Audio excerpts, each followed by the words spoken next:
Doctor सागर के Facebook account पर आप जाएंगे तो लिखा रहेगा डॉक्टर सागर जेएनयू।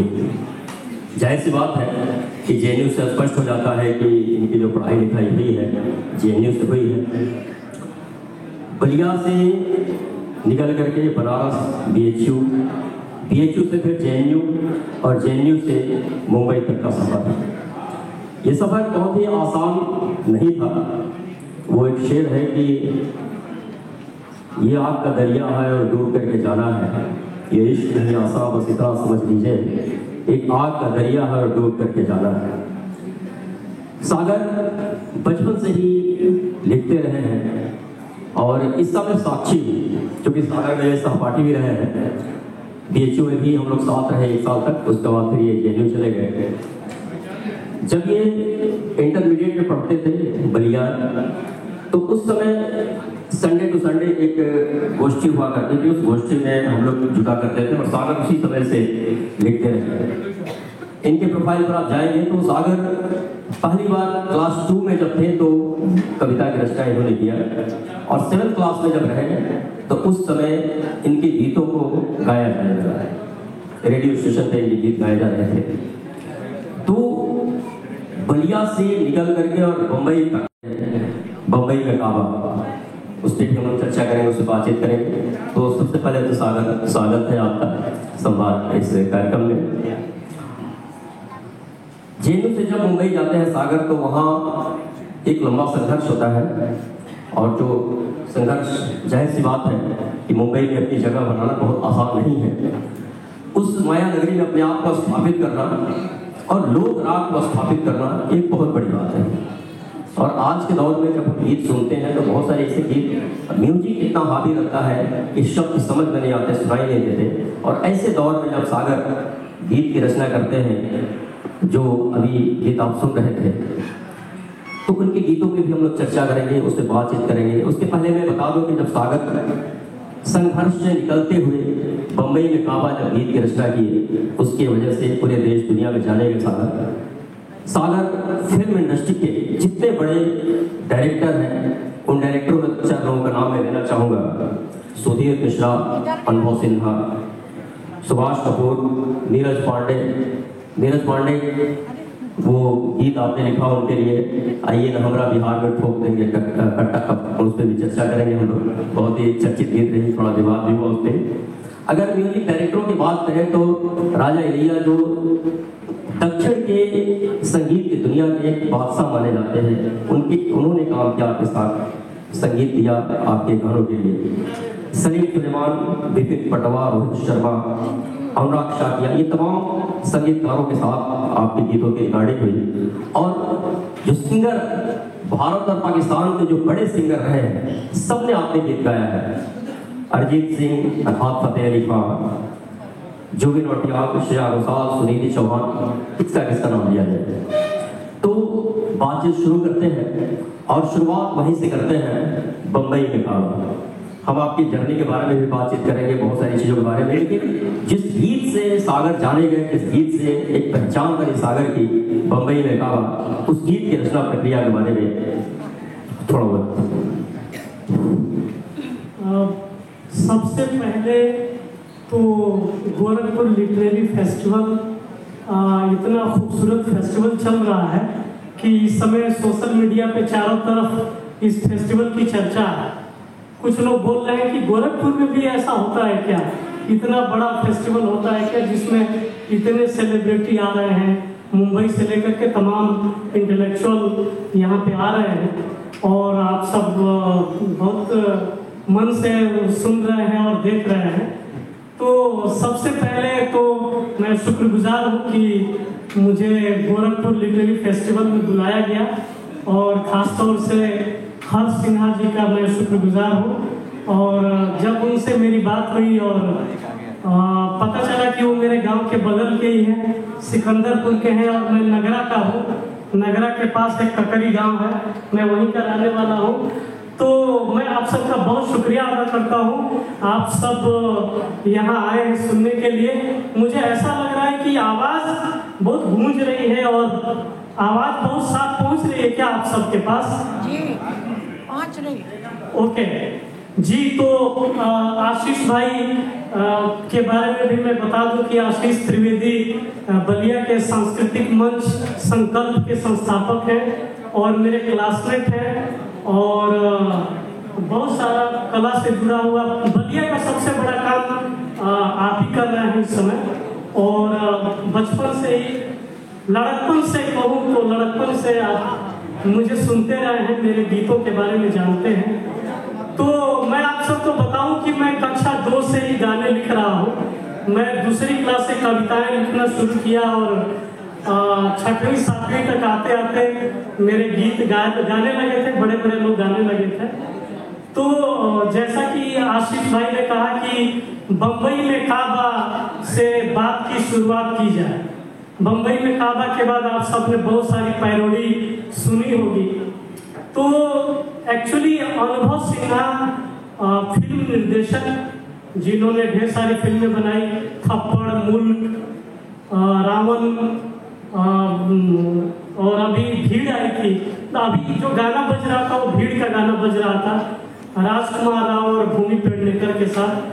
तो अनुभव सिन्हा का मेरे पास फोन आया और उन्होंने कहा कि वो जो कोरोना का जो टाइम चल रहा था उस समय किस तरह से मजदूर पलायन कर रहे थे। जो खाते पीते लोग हैं वो तो अपने कमरों में बंद हो गए, आराम से अपना जीवन जीने लगे, लेकिन जिनके पास रहने को घर नहीं, जिनके पास यातायात का साधन नहीं, वो बेचारे कैसे फंस गए और कैसे वो संघर्ष करते हुए, सब पूर्णिया लोग थे, ऑलमोस्ट यूपी बिहार के लोग थे, वो कैसे संघर्ष करते हुए अपने घरों तक पहुंचे हैं, कुछ रास्ते में मर गए। तो अनुभव सिन्हा का यही कहना था कि इसी दर्द पे हम एक रैप सॉन्ग करना चाहते हैं। तो ये मैं भी कभी रैप सॉन्ग लिखा नहीं था, पहली बार उनका ये डिमांड था और इतने बड़े डायरेक्टर का डिमांड आया तो मैं बहुत खुश भी था और मैं बहुत घबराया भी हुआ था कि पता नहीं इतने बड़े डायरेक्टर की उम्मीदों पे खरा उतर पाऊंगा या नहीं। केदारनाथ सिंह ने कहीं कहा है कि जो आदमी 20 साल गांव में रह गया और 20 साल शहर में, वो कहीं का नहीं होता है। तो मेरी भी हालत कुछ ऐसी ही है। मैं भी 20 साल तक गांव में रहा और 20 साल शहर में दिल्ली और मुंबई मिलाकर के हो गया था। तो ये पूरा जो दर्द है, अब आप जब देखेंगे बम्बई में काबा में, तो उसमें देखते हैं कि कैसे पहले 2 बीघा में घर था। मैं देखता हूँ कि ऑटो वाले बेचारे ऑटो लगा के सोए हुए हैं और तो मेरे जहन में ये ख्याल आया कि 2 बीघा में घर बा लेकिन सूतल वाली टेम्पू में, 2 बीघा में घर बा लेकिन सूतल वाली टेम्पू में, आ जिंदगी अझुराई हुआ बाटे नून तेल आ शैम्पू में, मनवा हरियर लागे भैया हाथ लगोते माटी में, आ जियरा अजू अटकल बाटे घर में चोखा बाटी में। काबा ना तो बम्बई में काबा, इहवा काबा।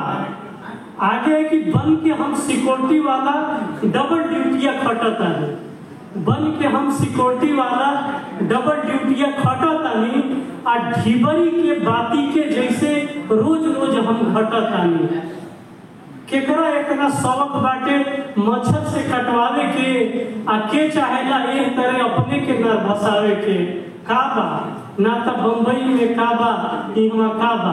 तो ये गाना मैं लिखा, ये रैप सॉन्ग में लिखा। अनुभव सिन्हा ने मुझे एक ट्रैक दिया था, म्यूजिक ट्रैक, जिस ट्रैक पे मुझे लिखना था इस पर मैं लिखा। और जब मैंने उनको फोन किया, प्रभावित होते हैं। एक इंटरव्यू में ही सुना था मैंने कि आप गांव पे जब रहते थे तो माँ जो जत्सार होता है, हमें से बहुत सारे लोग जत्सार नहीं जानते हैं, श्रम गीत है जो पहले औरतें जाता चलाते हुए गाती थी। वो एक उनका रिदम होता था, उसी रिदम ताल में बिरह के गीत ज़्यादा गाए जाते थे जत्सार। तो एक तरफ सागर, जत्सार, सोहर, पिड़िया और तमाम जो हमारे लोक धुने हैं उसको सुन करके बड़े होते हैं, उससे प्रभावित होते हैं और रैप सॉन्ग लिखते हैं। ये दोनों जो एक दूसरे का एक तरह से देखा जाए उनका डायरेक्शन है, या इस पर बहुत सारी बातें भी आई कि एक लोक राग किस तरीके से रैप सॉन्ग में बदल गया, उस पर आप क्या कहें? जी मैं बचपन से कजरी, सोहर, झूमर और जितने लोकगीत होते हैं मैं सुनता रहा हूँ। मेरी माँ और चाची आटा पीसते हुए आटा चक्की पे वो जो जाता बोलते हैं तो वो उस पर गीत गाती थी। एक्चुअली गीत लिखने के लिए जो रदीफ और काफिया है वो एक्चुअली मैंने जगसार से सीखे हैं। जाता के गीतों से मैंने सीखे हैं कि मीटर कैसे आके काफिये में गिर रहा है। तो अब ये लोकगीत हो गए और लोकगीतों के बाद जब मैं जेएनयू गया, जो मेरी विचारधारा बनी, तो उस विचारधारा को मैं इन्हीं शब्दों का सहारा लेकर के मैंने रैप सॉन्ग लिखा या भीड़ का गाना, माटी में सोना हेराई बना। ये जितने गीत हैं मेरे, ये सारे के सारे वो गीत हैं कि जो लोक जीवन के शब्द तो हैं, लोक राग तो हैं, लेकिन जो मेरी विचारधारा बनी बीएचयू और जेएनयू में पढ़ते हुए, उस विचारधारा के आधार पर मैंने अपने गीत बनाए।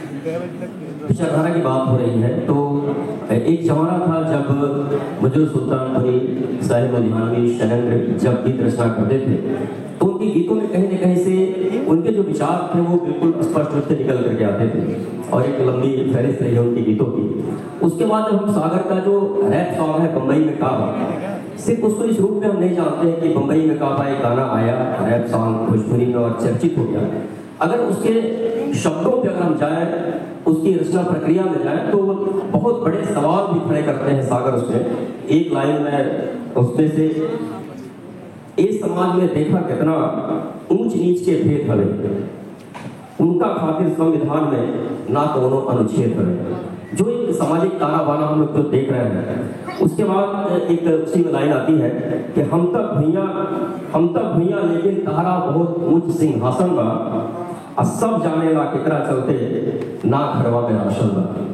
ये जो वैचारिकी का जो एक तरीके से बातचीत होती है, सिनेमा की दुनिया वैचारिकी का संकट है और वैसे में सागर अपने विचारों को वहाँ पर रखते हैं, कितना मुश्किल होता है अपने विचारों को गीतों के माध्यम से लेकर के समाज में लाना। देखिए, जब हम फिल्मी गानों की तरफ जाएं और ख़ास तौर से साहिल लुधियानवी या शैलेंद्र या मजरू, और तो उन गीतों में क्या, जैसे साहिल साहब के यहाँ है, औरत ने जन्म दिया मर्दों को, मर्दों ने उसे बाजार दिया, जब जी चाहा कुचला मसला, जब जी चाहा दुत्कार दिया। फिल्म के गाने हैं, लेकिन अगर औरत के ऊपर कोई भी कविता हो, कोई भी गीत हो, क्या साहिल साहब के फिल्मी गीत से कोई बड़ी कविता है क्या?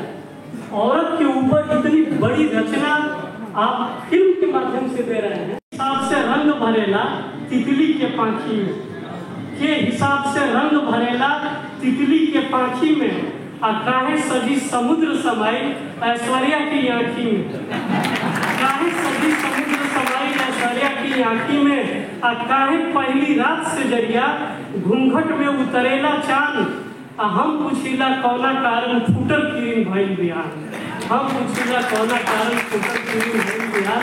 आखिरी टुकड़ा है कि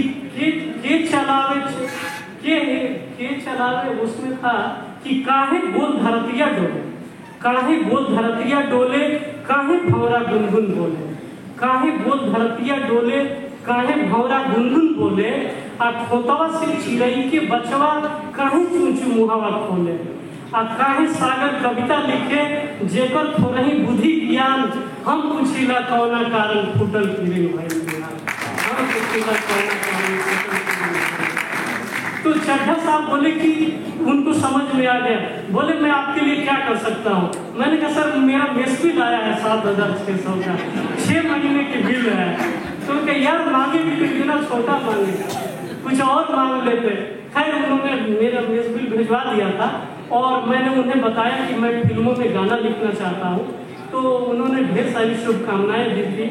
अब वो बाहयात नहीं है, तो वो रहते तो अभी मैं अपनी फिल्मों के प्रीमियर में मेरी ख्वाहिश थी कि मैं उनको इनवाइट करता, लेकिन ये मेरा सपना अधूरा है। बहुत खूब। पीएचडी तक आपने भोजपुरी लिखा, उसके बाद जब इंडस्ट्री में गए तो फिर हिंदी में लिखना शुरू किया। हिंदी के कुछ गीत बहुत ही मशहूर हुए आपके, ख्वाबों की दुनिया मुकम्मल कहाँ, जीने की ख्वाहिश में मरना यहाँ, और एक गीत जो बहुत ही फेमस हुआ था, ख्वाबों को सच करने के लिए तितली ने सारे रंग देख लिए। तो ये भोजपुरी से हिंदी गीतों की तरफ रुझान कैसे हुआ और किस तरीके से आपने अपने स्थापित किया? पीएचडी की है, मैंने हिंदी में पीएचडी की है और एमफिल का स्पेशल पेपर मेरा फैज़ और फिराक की गज़लों का तकादली मुताला है। तो मेरा उर्दू पर और हिंदी पे दोनों पे काम है। भोजपुरी के लिए तो कुछ सीखना है नहीं, वो तो खून में बहुत भाषा बह रही है। तो भोजपुरी और इंग्लिश और हिंदी का और ग्रेजुएशन मेरा इंग्लिश लिटरेचर भी रहा है।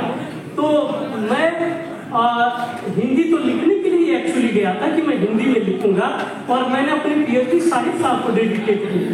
मेरी पीएचडी का आगाज ही शुरुआती है, औरत ने जन्म दिया मर्दों को, मर्दों ने उससे बाजार। हाँ, ये बात बार बार आती है कि आमतौर पर जब पीएचडी हम लिखते हैं तो अपने पेरेंट्स को या किसी ऐसे प्रिय को डेडिकेट करते हैं। आपने मजरूर साहब को आपने वो किया, साहिब साहब को डेडिकेट किया, उसका क्या जान? साहिब साहब से मैं प्रभावित रहा हूँ बचपन से ही। पहले मैं नहीं जानता था कि कौन गीतकार है, लेकिन तू हिंदू बनेगा न मुसलमान बनेगा, इंसान की औलाद है इंसान बनेगा, या पूछ कर अश्क अपनी आंखों से मुस्कुराओ तो कोई बात बने, जिंदगी भीख में नहीं मिलती, जिंदगी बढ़ के छीनी जाती है, रंग और नस्ल, जात और मजहब जो भी वो आदमी से कमतर है, इस हकीकत को तुम भी मेरी तरह जान जाओ तो कोई बात बने। तो जब मैं गीतों में ये सुनता था तो मैं कहता था कि ये काम तो कोई किताबों में नहीं कर सकता है जो फिल्मों में साहिब साहब ने किया है। अब वो है उनका कि वो सुबह कर इन काली सदियों के सर से जब रात का आंचल ढलकेगा, जब दुख के बादल पिघलेंगे, जब सुख का सागर छलकेगा, जब अंबर झूम के नाचेगा, जब धरती नगमे गाएगी, वो सुबह कभी तो आएगी, वो सुबह कभी तो आएगी। तो जो काम पाठ्यक्रम में सिलेबस में बड़े बड़े हिंदी साहित्य और उर्दू साहित्य के कवियों और शायरों ने नहीं किया, वो फिल्मों के माध्यम से साहिब साहब ने, मजरूर साहब ने, शैलेंद्र ने, शकील बदायूनी ने, कैफी आजमी ने, जानिसार अख्तर ने, जब इन लोगों ने किया तो मैंने भी ये कहा कि मैं किताबों में नहीं लिखूंगा, मैं फिल्मों में जाकर के लिखूंगा, मेरी बात दूर तक पहुंचेगी। फिल्म में बड़ा माध्यम है अपनी बात को दूर तक पहुंचाने का। सपने जिंदे होने चाहिए। ज्यादा तो नहीं बोल रहा हूँ ना आप। जी शुक्रिया। एक सवाल मैं आपका लेना चाहता हूँ जी कि जब फिल्मों में आपने लिखना शुरू किया, तमाम फिल्में इधर आई आपकी और तमाम चीज़ें, अभी वर्तमान में अभी महारानी 3 फेज के लिए आप गाना लिख रहे हैं, तो अभी इस समय कौन कौन सी फिल्में आने वाली है, उस पर कौन कौन से गाने आने वाले हैं, किसके साथ आप काम कर रहे हैं? देखिए, सुधीर मिश्रा भी अपने इंटरव्यू में बता चुके हैं कि सुधीर मिश्रा जिन्होंने चमेली बनाई, जिन्होंने हजारों ख्वाहिशें बनाई, इनकार बनाई, बड़ी बड़ी फिल्में बनाई हैं, उन्होंने अपने इंटरव्यू में बोला है कि मैं और डॉक्टर सागर हम दोनों मॉर्निंग वॉक साथ में करते हैं। तो मैं भी बोल सकता हूँ, कोई गुरेज नहीं है, कोई हर्ज नहीं है, हम दोनों साथ में टहलते हैं। आपने सवाल क्या किया? सवाल ये किया मैंने कि अभी रिसेंट में कौन कौन सी फिल्में आने वाली है, कौन कौन सी? हम दोनों टहल रहे थे, उसी दरमियान मनोज बाजपेयी का फोन आया और मनोज बाजपेयी के लिए मैंने बम्बई में काबा लिखा ही था, तो मैं फोन को साइलेंट मोड में रखा था, चूंकि सुधीर मिश्रा जैसे बड़ी सक्सेस के साथ टहल रहा था। तो मैंने फोन देखा और फिर मैंने कॉल बैक किया, तो उनका कहा कि अरे रउआ कहाँ बानी? तो उनके सर बम्बई में बानी, तो हम मिलल चाहते हैं 1 घंटा के भीतर। मैं बोला कि 2 घंटा लग जाए पहुँचला में जहाँ आप बुलाओ बनी। मैं गया और उनकी एक फिल्म अभी लखनऊ में शूटिंग चल रही है, फिल्म का नाम है भैया जी, और बहुत ड्रीम प्रोजेक्ट मनोज बाजपेयी ने बोला कि उनका ड्रीम प्रोजेक्ट है भैया जी, तो उन्होंने मुझे फिल्म दिलाई है। तो मेरी आने वाली फिल्म है भैया जी, और दूसरी हुमा कुरैशी की वेब सीरीज है महारानी सीजन 2 का भी मैंने गाना लिखा था। घरे घरे राशन मुफ्त के की राशन, तो हर वादा इलेक्शन के गीत लागेला, कहला प्रतीत लागेला, मन के भड़ासन खाली पेट आसन, आसन में पट कहो चीत लागेला, कहला प्रतीत लागेला। तो ये और आने वाले महारानी सीजन 3 में रैप सॉन्ग एक आएगा बहुत अच्छा वाला, और बाकी मेरा एक आप लोगों ने खाकी अगर देखी होगी वेब सीरीज, ठोक देंगे कट्टा कपार में, आइए ना हमरा बिहार में। हाँ, इस पर काफी विमर्श हुआ था, काफी विवाद हुआ था कि आपने इस तरीके से लोगों ने काफी नाराजगी जताई थी कि बम्बई में काबा लिखने वाला और माटी में सोना हेराइन पर लिखने वाला ऐसे कैसे लिख देगा कि ठोक देंगे कट्टा कपार में, आइए ना हमरा बिहार में। एक्चुअली जब खाकी वेब सीरीज की स्क्रिप्ट मुझे मिली थी तो शुरुआती उसमें गोली बारूद से हो रही है और कट्टे चल रहे हैं उसमें। तो जिस तरह का गीतकार क्या है, जिस तरह का सिचुएशन मिलेगा उसी सिचुएशन में कैरेक्टर को देखते हुए वो गीत बनाएगा। तो मैंने फिर भी अगर आप पोइट्री पे ध्यान देंगे तो बुद्धा की धरती की परती पर उगल बंदूक यहाँ, बुद्धा की धरती की परती पर उगल बंदूक यहाँ, और बुतरू से भी क्या मजाल की जाए निशाना चूक यहाँ, ठोक देंगे कट्टा कपार में, आइए ना हमरा बिहार में। तो इस तरह से उस गीत का निर्माण हुआ। नीरज पांडे उसके क्रिएटर हैं। तो इस तरह से वो आपकी तरह बहुत सारे नौजवान हैं जो सोचते हैं कि जो गीत लिखते हैं, कविताएं लिखते हैं, और उनके जहन में भी रहता है कि मैं भी अपना करियर इस फील्ड में बनाऊँ, मुंबई जाऊँ या इस तरीके से। उनको अगर आप मैसेज देना चाहें तो क्या मैसेज देना क्या चाहें? मैं और आशीष भाई होटल में एक बात कर रहे थे भोजपुरी गीतों को लेकर के, तो मैंने इससे कहा कि एक गीत भोजपुरी में आया था कि याद कर जहिया कुंवर रहलू, पियवा से पहले हमार रहलू। तो ये गीत जो लिखा है, जो भी लिखा होगा, मुझे नहीं पता किसने लिखा है, तो उसके पास क्रिएटिव दिमाग तो है।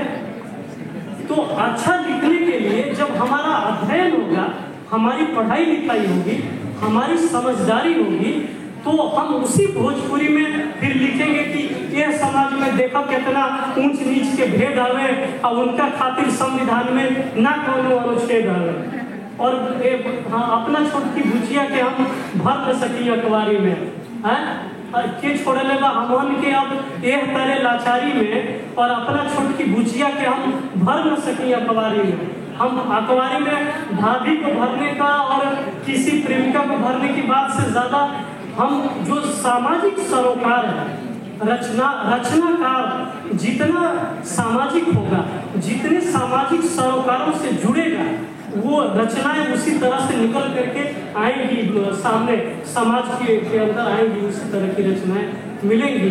तो भोजपुरी के ऑलमोस्ट गीतकारों से मैं मिला हूँ, इसलिए मैं इस मन से दावे के साथ कह सकता हूँ कि उनका बिल्कुल ही अध्ययन नहीं है, वो पढ़ाई लिखाई से उनका कोई लेना देना नहीं है, इसलिए वो जिस्मानी तौर पे वो उसी के तहत सोचते रहते हैं और उसी तरह के गाने पर वो उसी तरह के समाज में। तो मैं आपके सवाल पे आता हूँ कि जो आज की जनरेशन है, जो गीतकार बनना चाहती है, सिंगर बनना चाहती है, director, script writer, music director, जो भी करना चाहते हैं, अपनी तैयारी को बहुत अच्छी रखें। अगर आपको राइटर बनना है तो आप अच्छी पढ़ाई करें, अच्छा अध्ययन करेंगे, अच्छी चीजें मिलेगी। ये जितने अच्छी फिल्में हम देख रहे हैं, उसके सारे डायरेक्टर बहुत अच्छे पढ़े लिखे हैं कि उनके सामने, मतलब कोई भी डायरेक्टर है उसके सामने एक पीएचडी बैठ रहा है और वो बात करते हैं तो पता चलता है कि वो तो सारी किताबें पढ़ चुके हैं। अनुराग कश्यप तो बोलते हैं कि मतलब मैं तो पूरा प्रेमचंद और परिसोना रेणु और ये जितने लिटरेचर थे मैं चाट गया था, ऐसे बोलते हैं। तो ये सारे लोग बहुत पढ़ाई लिखाई करके गए हैं। कोई भी राइटर तो खासतौर से शैलेंद्र की लाइब्रेरी देख करके मैं दंग रह गया। मुझे लगा कि वो पब्लिक लाइब्रेरी है, लेकिन उनके बेटे से मेरी बात हुई, मैं फोटो देखा तो मैंने कहा कि ये कौन सी लाइब्रेरी है जहाँ शैलेंद्र है, कहे कि ये उनकी पर्सनल लाइब्रेरी है।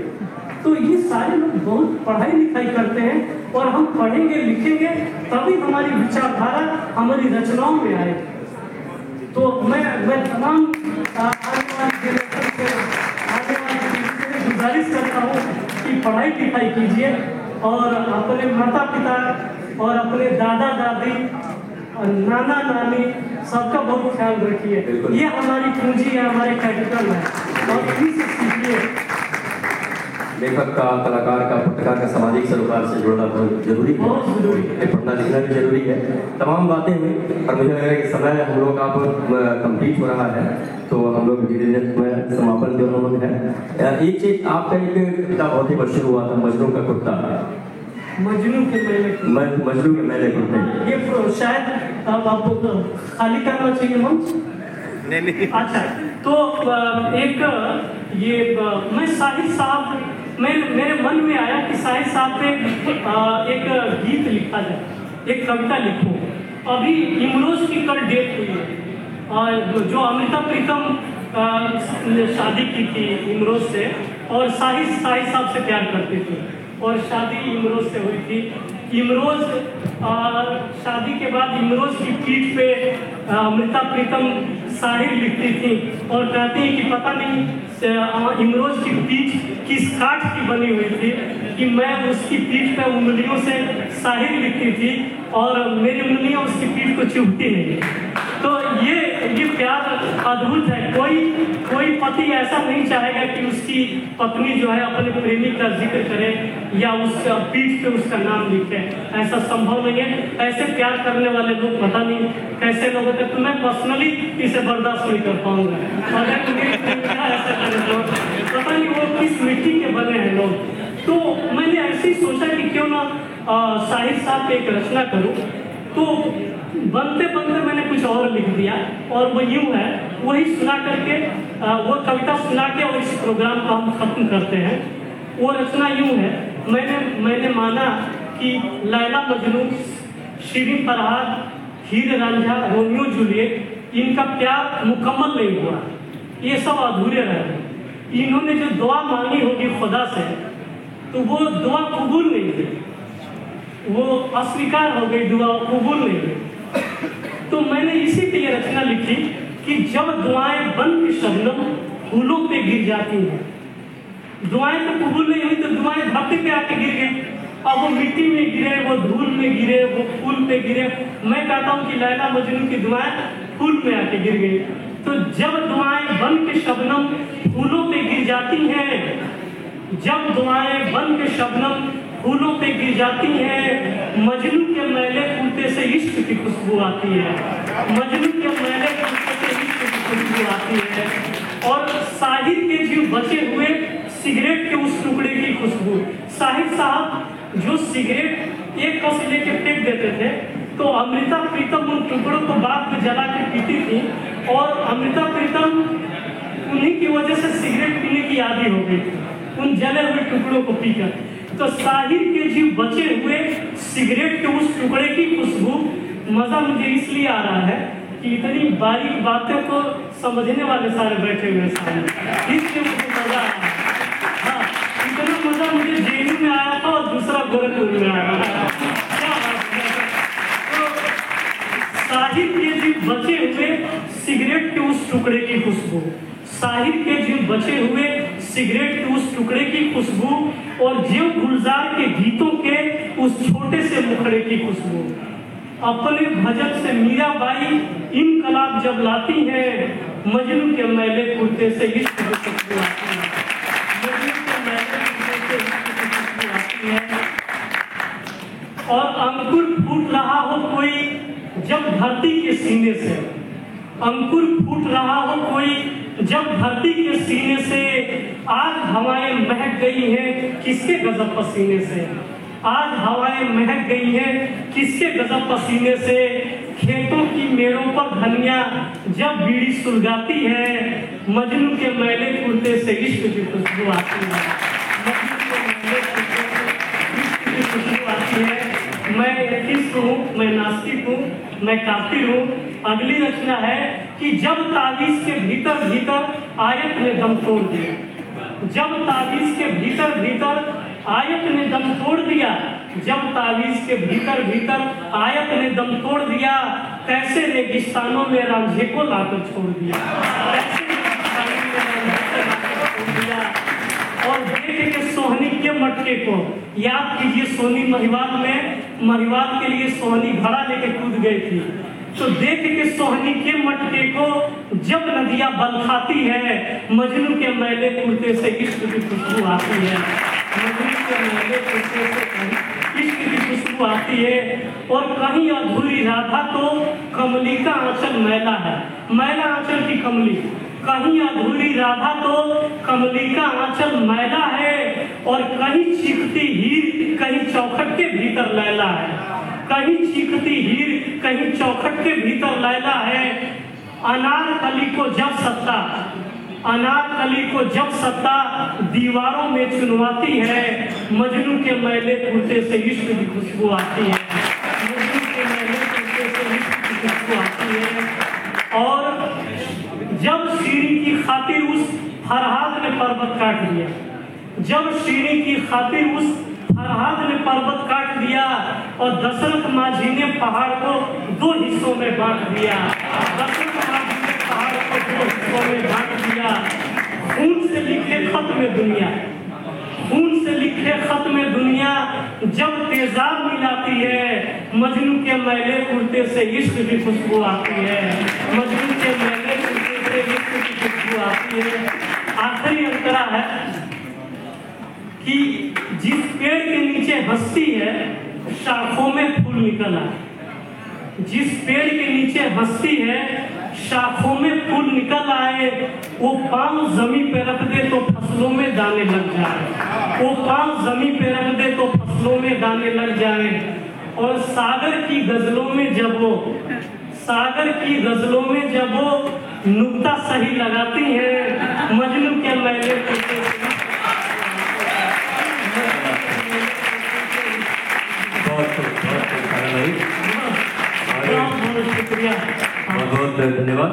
और मुझे लग रहा है कि अभी सब समाप्त होना चाहिए। बहुत शुक्रिया। सागर जी ने समय दिया और इससे बहुत सारी बातें हम लोगों ने की, इनके गीतों के बारे में, इनके जर्नी के बारे में, और फिर कभी कोई अवसर आया तो फिर आगे हम सुनेंगे। आपने हमें मंच दिया, इसके लिए बहुत बहुत धन्यवाद, शुक्रिया, थैंक यू।